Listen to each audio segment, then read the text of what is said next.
You think Michael Myers was just a mask, a knife, and a Hollywood scream? You think he was born in a scriptwriter's mind, stitched together from shadows? No. The truth is older. The truth is buried in hospital files, yellowed police reports, and whispers that never reached the public. And once you hear it, you'll never look at Halloween the same way again. The year was 1963, not on screen, not in a movie. In a quiet Illinois town that seemed too normal, too safe, for nightmares. A boy, 6 years old, picked up a kitchen knife. His sister was upstairs, brushing her hair, humming to herself. What happened next? The public version became an urban legend. The private version was so disturbing, so inexplicable, it was sealed. Michael Myers wasn't born from fantasy. He was born from that night. A real child, a real crime. A boy who murdered without motive, without emotion. When the police found him, the blade still slick with his sister's blood, he didn't cry. He didn't run. He just stood there, blank, silent, his eyes empty in a way officers described as like staring into a wall. And here's where the Hollywood story diverges from the truth. Because in reality, children who kill usually show signs: anger, trauma, a trigger. But Michael, he had none. No abuse at home, no mental illness documented. His family, by all accounts, was ordinary. Yet something inside him had switched off, or maybe switched on. Doctors who examined him later called it pure evil. Not a diagnosis, not psychology. Just two words they couldn't shake. Pure evil. You're probably wondering, how do we even know this? The records weren't supposed to leave Smith's Grove Sanitarium where he was kept, but fragments escaped, leaked, pieces of interviews, nurses who talked when they weren't supposed to, guards who quit after what they witnessed in the corridors. They said Michael never spoke again. Not a single word after the night of the murder. Silence for years. Yet silence wasn't the scariest part. The scariest part was the way he watched, always watching, observing people as if studying their every move, their habits, their weaknesses. Some said he never blinked. Others swore he would stand in the corner of his cell, unmoving for hours, until someone felt compelled to turn away. And the moment they did, he would shift.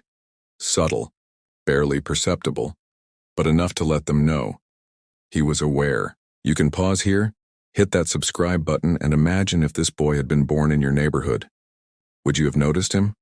Or would you have mistaken him for just another quiet kid on the block? By the late 1960s, the doctors had given up on rehabilitation. They kept him locked away, sedated at times, though the drugs never seemed to dull that stare. Reports suggest he had a strength far beyond his size.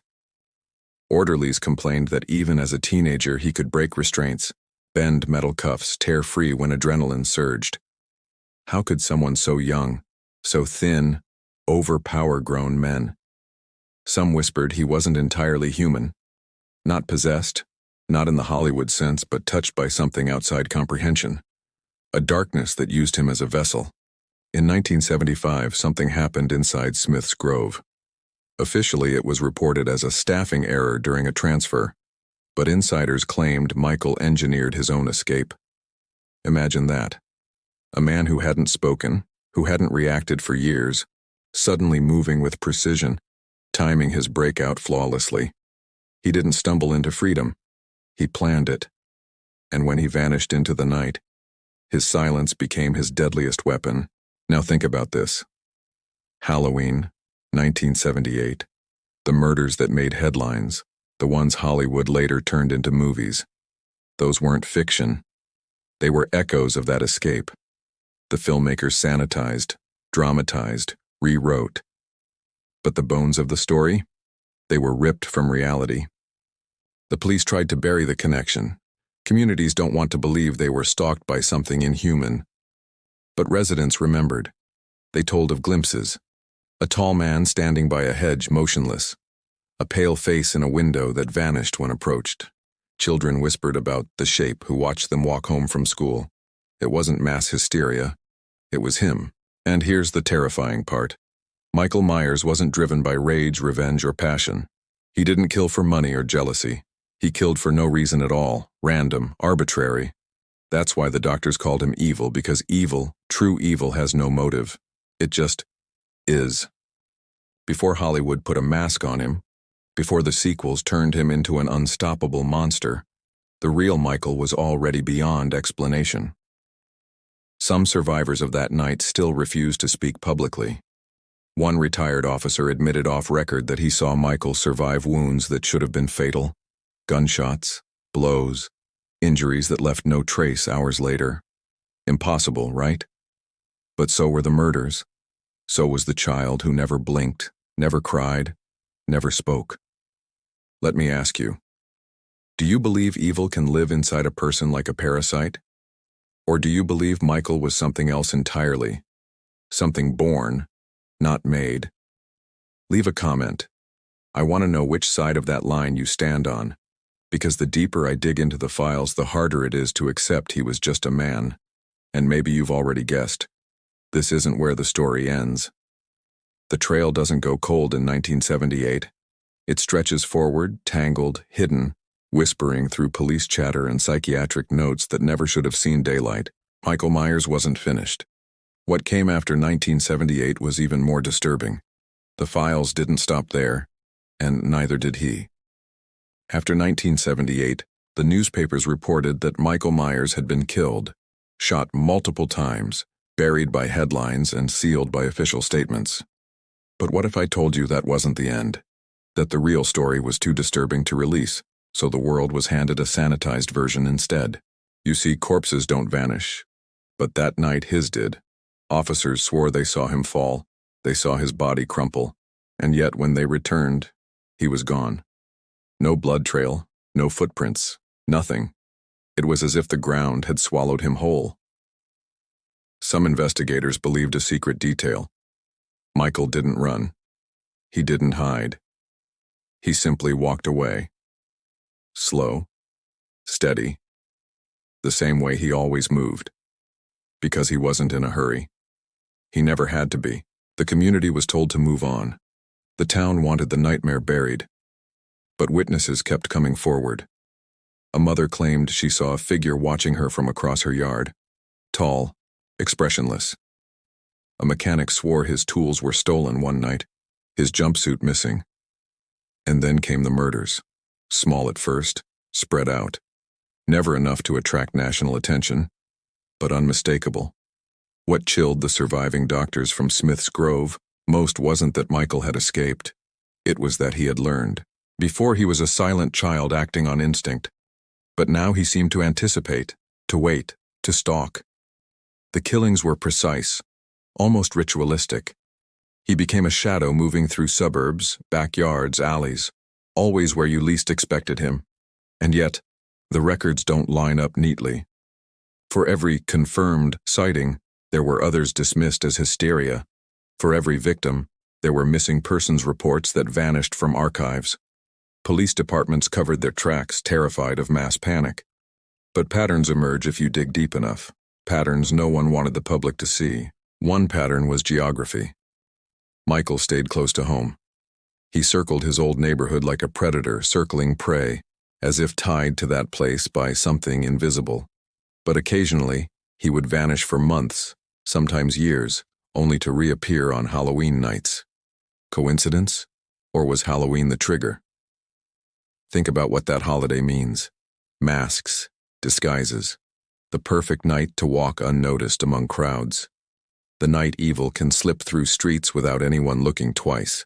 People began calling him the Shape for a reason. Witnesses described him as a presence more than a person. You'd feel him before you saw him. A weight in the air. A cold prickle on the back of your neck. And when you finally turned your head, there he was. Silent. Waiting. And this is where the files grow darker. Doctors who studied him believed he was the embodiment of something they couldn't name. They stopped using medical terms. They started using words like void. One psychiatrist wrote in a private note, "Michael Myers is not insane. Insanity requires a mind. What he is goes beyond psychology." Do you feel that chill yet? Hit the like button if you do. Because here's the part that unsettles me most.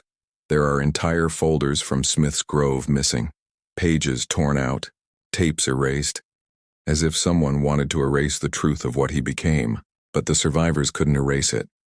Imagine being one of them. Imagine living with the memory of a man who can't die, who doesn't stop, who might still be watching your street right now. That's why some of them disappeared from the public eye, never gave interviews, never relived the night.